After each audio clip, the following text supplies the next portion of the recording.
Alan Ing and Chris Gore are continuing their expose on Walt Disney Animation over there at Film Threat with the D-Files, and they're telling us some shocking things about how Strange World happened, how Wish continues on, and why Encanto was accidentally so good. Let's talk about that on That Park Place. Hello, I am Jonas J. Campbell, an investigative reporter for That Park Place, and I am here today with a fellow Disney enthusiast, Mr. Vash Sky. Vash, is it a zippity-doo-dah day to you, sir? Oh, I just love that line right there. It just invokes so many memories. Definitely Bluebird on my shoulder. Oh, that's great. That's great. It's the truth. It's actual. It's a great film with some controversy on it. But we want to talk about this article out of Film Threat. I just wanted to give them credit on this amazing artwork first before we get into the story. I love what they're doing over there with their imagery.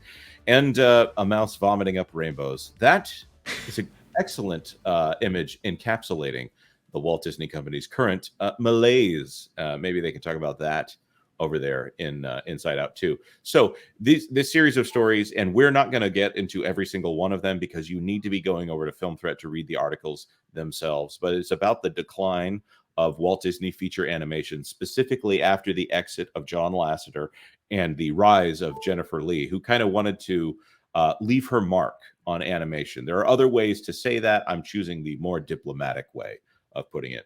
But let's talk about here, as this is already in motion, let's talk about the first change started way back, and this is talking about animation in general, with Ralph Breaks the Internet and its trend with the absence of a villain. Here, Raya, and this is referring to Raya and her squad from Raya and the Last Dragon, work together to overcome and defeat a mythical force. Secondly is the portrayal of female characters as strong leaders, also known as quote-unquote girl bosses. Raya and Namara, both women and warriors, take charge in the fight against a mysterious force. Third is the diminished role of men in Disney films. Male warriors are not exactly seen as equal or stronger fighters than the leads.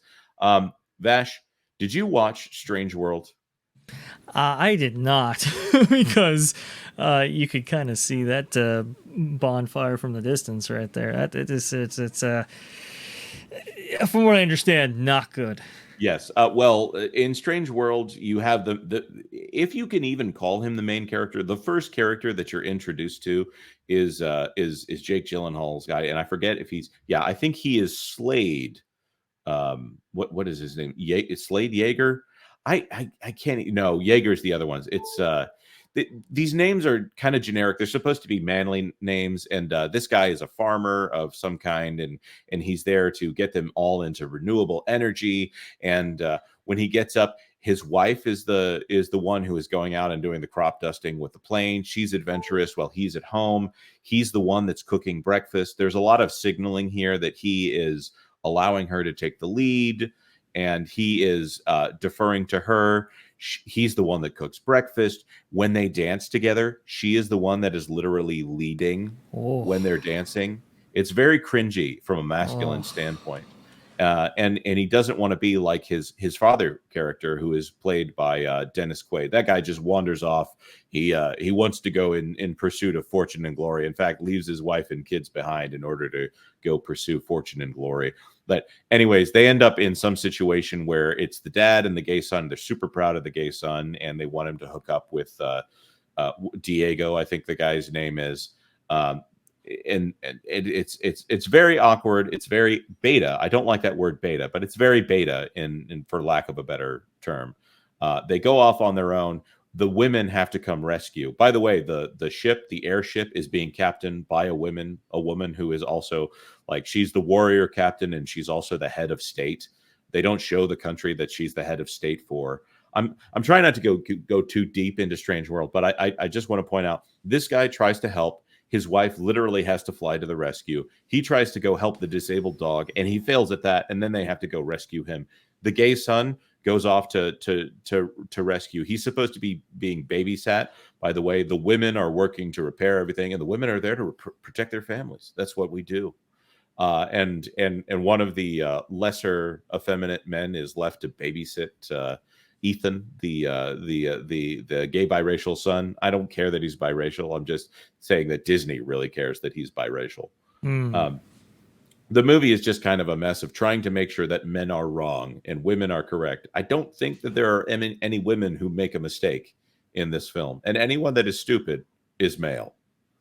Yeah, and we've seen that with a large swath of Disney released or Disney associated content, right? And people have said, well, it's they're setting up these girl boss characters and so forth, and people have had their own assessments on that. But this idea that the woman can't be helped, right?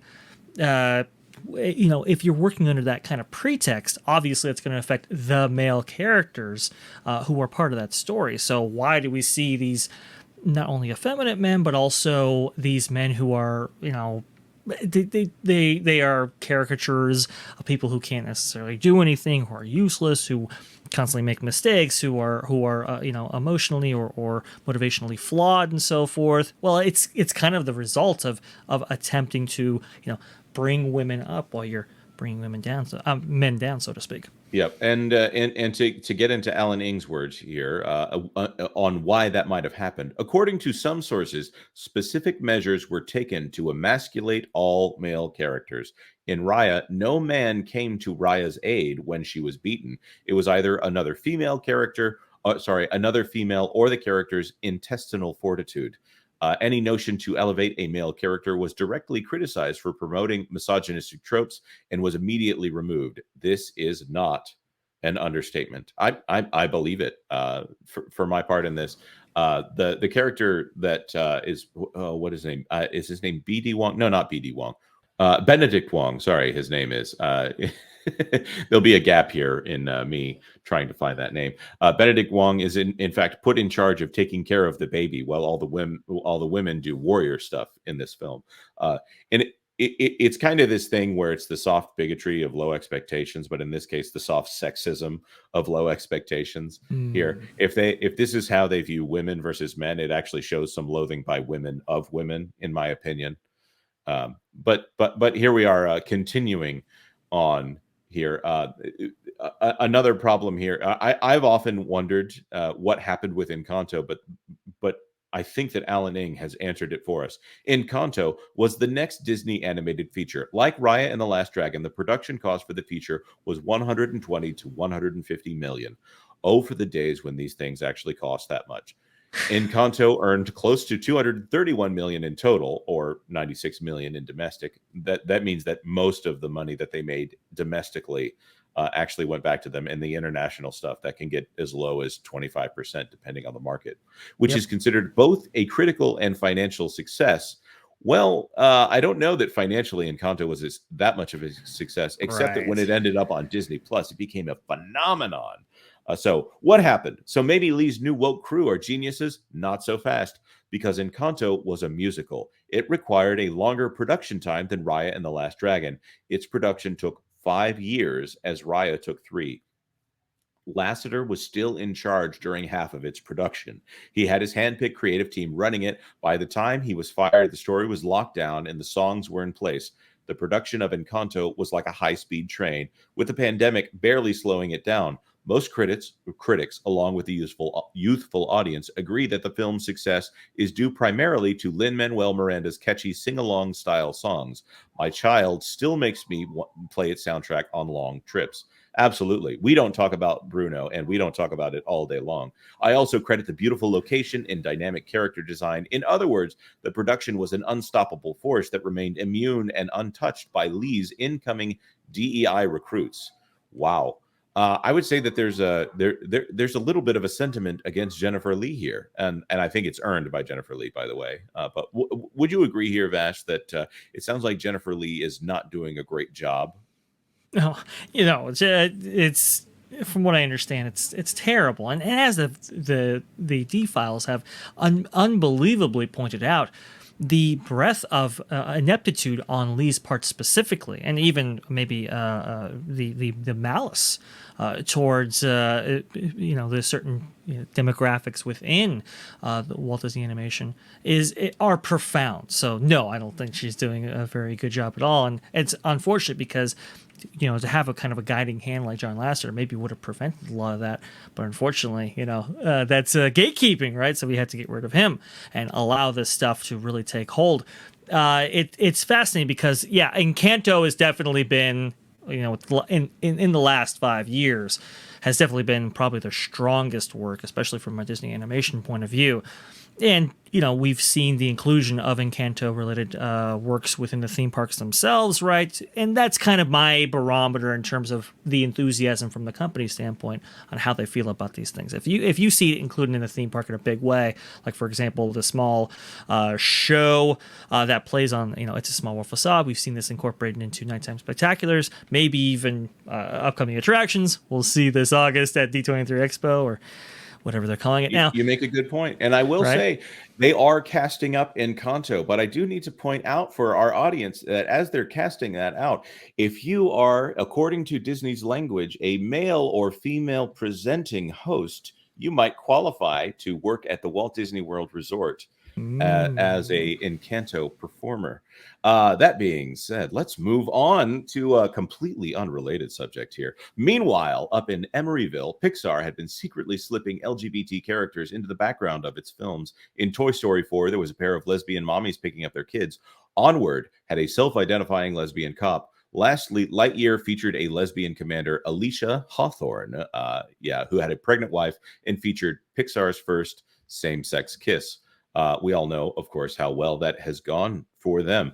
Let me skip ahead here. And again, I recommend you read this entire article. We're just going to do one more paragraph and recommend you go read the whole thing, the whole series, in fact. In an interview with Variety, he states, I do believe this is the character who played Ethan. His gayness is one part of him. They're talking about Ethan, the son character in here. He's also bold and wildly empathetic, which is why he becomes sort of the conservationist in our film. He says, he added, also he's impulsive as teenagers kind of are. So to us, he was just a flesh and blood, well-rounded character, and I think we can't wait for the world to embrace him like we did. Right or wrong, the inclusion of openly gay characters did not exactly draw an audience. Yes, I would agree with that. Strange World is somehow the lowest ranking Disney film. I would say, by the way, while Wish has fewer elements of representation, Wish is the worst film, especially from an animation standpoint. Somehow they've gone here. And if you need to know more about what is in Strange World or Lightyear, we'll link a channel down below that you might be able to discern for yourselves what was in those films. Vash, I want to leave this to you. Do you think that there is any way that Walt Disney Animation can be turned around from this kind of girl boss attitude, this idea that we need to exclude an entire very large demographic from having any kind of praise on screen? It's going to be challenging. I mean, with the women in animation contingent, having so much power, with this kind of ideology really being so deep seated within almost every single corner of the entire company, much less the animation division, it's going to be very, very tough. It kind of, optimistically, you could maybe say, oh, well, Vancouver setting up in the way that they did and having this kind of hand-picked team maybe can insulate them a little bit with this kind of selection process. But who knows? That's the problem with all this stuff as it relates to Disney. Right, and for anybody who doesn't understand what we're saying here, the current Walt Disney animated feature is Moana 2, which is adapted from a Disney Plus TV series to be a movie. Now, right. Bob Iger has said both.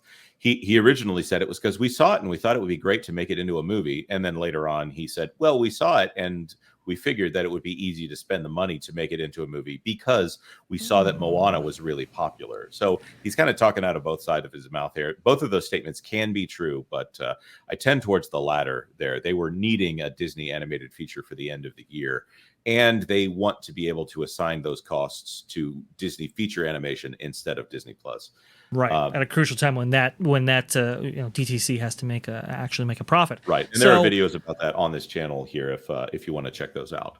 So go ahead, Vash. No, I was just going to say, I mean, we're seeing all this movement right here. I think Iger also understands, right, that there is a problem with the creative force within Disney. And I think he's trying to necessarily get around that problem by really focusing on franchises themselves. Because it's like you have pre-established characters, right? It's like just be consistent with that character and make a story around it, I think is what he is thinking. But this ideology, like I said, is so pervasive, right? And Jay Russell talked about it during that not the Morgan Stanley conference, the Treon presentation, right? Get these confused. I'm sorry. When talking about, hey, the company's products should reflect the values that embody the parks, for example, where you can't see the outside world. Why are we bringing this into the theater or in these films? We shouldn't be. That's a lot harder to necessarily enforce for these, basically activists who are within the company.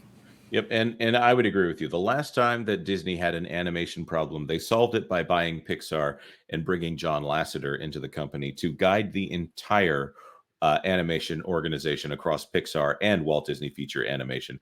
This time, there exists no company that is doing that kind of work that isn't owned by another media conglomerate. Of course, they could, if they wanted to tuck their tail and run, they could go begging to John Lasseter to bring him back into the company. But that would be only the start of the Sisyphean task of trying to roll that boulder back up the hill. Now, that being said, if this conversation has been helpful or informative to you, maybe you should hit the like button. Of course, if you've got a comment, please leave it down below. I always love to read the comments. They're fascinating. From the basic to the nuanced, I generally speaking, love to see what our audience has to say. And of course, if you want to follow more of this, please consider subscribing to That Park Place for all the news that should be fun. Thanks for watching That Park Place News. For more information, consider checking out www.thatparkplace.com. And don't forget to subscribe, share, like, and send this out on your favorite social media accounts.